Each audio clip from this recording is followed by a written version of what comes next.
Okay. And then Yep. just me really focusing on the things that I truly enjoy. Yep. Versus me trying to be all things to all people. Yep. And yeah, just so literally taking hat after hat off is my goal. It's like my goal is to do less this year. Like I'm at 30, 40 hours and I'm done. That's awesome. Yep. That's where I'm focused on right now. It's like nobody's going to mess a wrench in this project where I'm putting in more hours. Right. I did that. I've been working the 80-hour weeks since I was 21. Right. I'm done. Yeah. Yeah. Well, and so I think it was a year ago or 2 years ago, I met with Bill and Angie Richter. They came up here. Of course. And they do a trip a month, right? And like when they were telling me about this and I was seeing what they were doing, because they go see other pest control companies, which I just think that's what I'm going to really be doing this year. That's what I plan to do. love it. So Yeah. you have to come to Michigan. Okay. I am. So when they told me that, I was like, okay, I'm going to try that. Right. Like, because I was working 80-hour weeks. All I did was work. And even when I say work, it's not that I'm necessarily whatever, it's my brain is you can't always, shut it off. You yeah, can't. it's always working, and so, taking these trips, and a lot of them were business related, which is totally fine. Life-changing. Absolutely life-changing. It changed this last year changed my life. I did I think I did a trip a month. And I just, it was a total game changer. I know that's cliche, but because to your point, when I go on vacation, my brain gets freed up just enough to get clarity. And so it's this awesome cadence of stress, trip, clarity, and so I want to keep that going. And I know that probably to the outside world that seems really frivolous. It's so funny, people have an opinion no matter what. When I was working 80 hours a week, everybody would be like, you have no life, you need to stop working so much, you need to go, you need to. And then I start doing these trips and stuff, and people are like, oh my gosh, all you're doing is travel.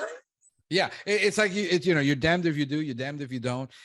It doesn't matter. No, I seen what you've been doing. I said, oh man, she's at this event, she's at that event. I said, that's awesome that she's getting to, constant, because one of the biggest things that pest control people do, and business owners, I mean, just in general, even I see this with pastors, they become an island unto themselves.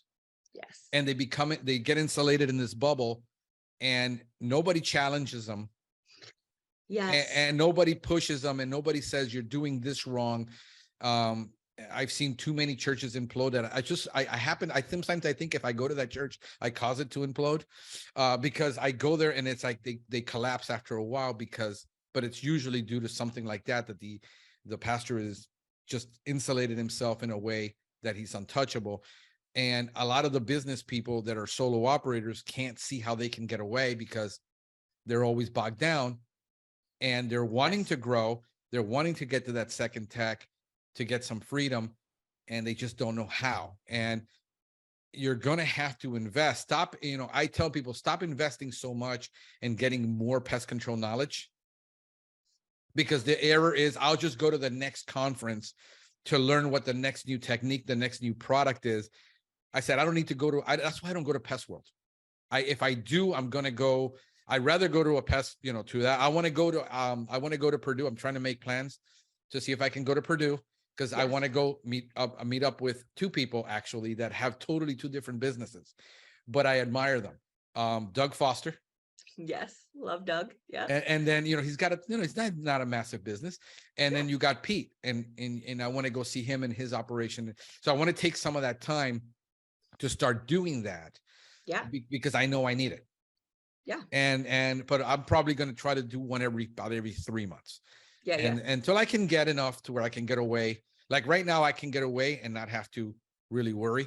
After next month, and I see how it goes with the salesperson handling all the calls and everything, much better. But again, I have a 6-year veteran, pest control industry veteran who did sales for pest control for a large company. And so that frees me up. That's one more thing. Plus I can see the revenue rising, and then go and take off and do these meetings. Iron sharpens iron, but there, we can do Zoom meetings, but there's something about the human contact. Yes. And we need to be in a room. I want to be in the room where I'm actually the dumbest guy in the room, because I know that I need to learn more from these people that are done all this. what I really bring to the table in these meetings is really irrelevant. I'm there really to learn from them. It's, that's one of the reasons I like the Paul better, because you meet so many people, you have that time. Yes. And then you're not competing against each other. You're not in the same market, so the threat isn't there. So all of those things get off the table, and you can kind of, I guess, take some of your clothes off and just be a little bit more transparent and honest about things. Absolutely. Paul, I tell Paul this all the time. Paul's events have absolutely changed my life.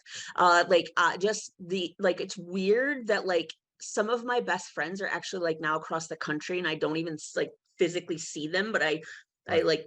talk to them and that kind of stuff, and it almost feels like a family, which is just amazing. And then I just love Paul so much because he just will call me and talk me through things, and he just Right. has this clarity and this way of seeing things that's just kind of that New York no bullshit kind of thing, right? And Which I it love. just Yeah. kind of cuts through any of the emotions and that kind of stuff. And him and Marianne are just such kind, wonderful Yeah. people.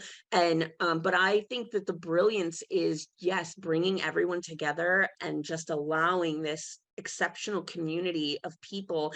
And until I went to that, I didn't know really that there were even other people like me out there, Yeah. and so like yeah, it's been life-changing for sure. Yeah. We tend to, and then the conversations are usually like on social media, we got on the Facebook. They're really, snippets, the sound bites.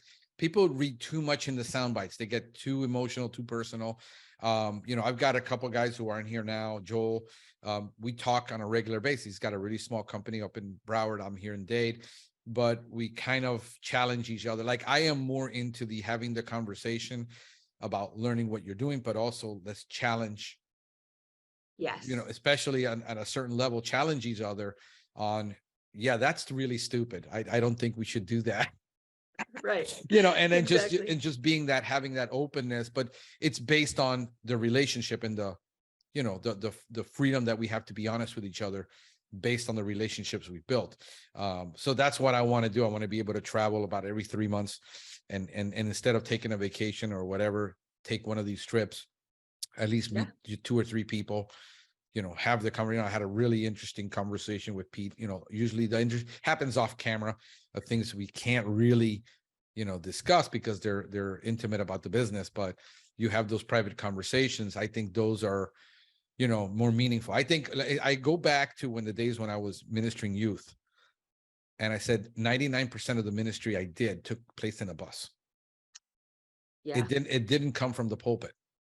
Mm-hmm. It came from that I'm sitting in my bus and they're sitting behind me going, hey, I'm dealing with this. Mm-hmm. And Yep. and those, when we left, we went to, we hung out at Denny's till 2 a.m. Right. and we had the conversations. That to me was more meaningful to them than me slaving 4 hours over a message. Yes. That's where the real work happens. And I Yeah. think if people understood that we do need to get together with people that can take you where you want to go, where they've already been, stop having the same conversations over bifenthrin. Right. If I I always say, if I get another question about which is better, bifenthrin or something else, I'm going to lose it. But I think we need to start having those conversations with people who are, except you can't have them, because I understand about the whole competitive in the marketplace. Right. And I got guys who are in this market who are huge, who do talk to me. Right. But again, I ask them, and if I ask them a question, hey, what's the percentage that you're doing on this, and what are you doing? I'll get an answer. Not anything as far as, here's our procedure to get here. But Yeah. you can do that when you're, across the state, where I'm not going to start up a branch in California. Yeah. If That's the value. if I could have, I would have already. Yeah. I mean, if I wanted to do a lot of the things that everybody says can be done, I would have done it already. The fact is I can't. And I don't want to, so Right. it's always comes down to that.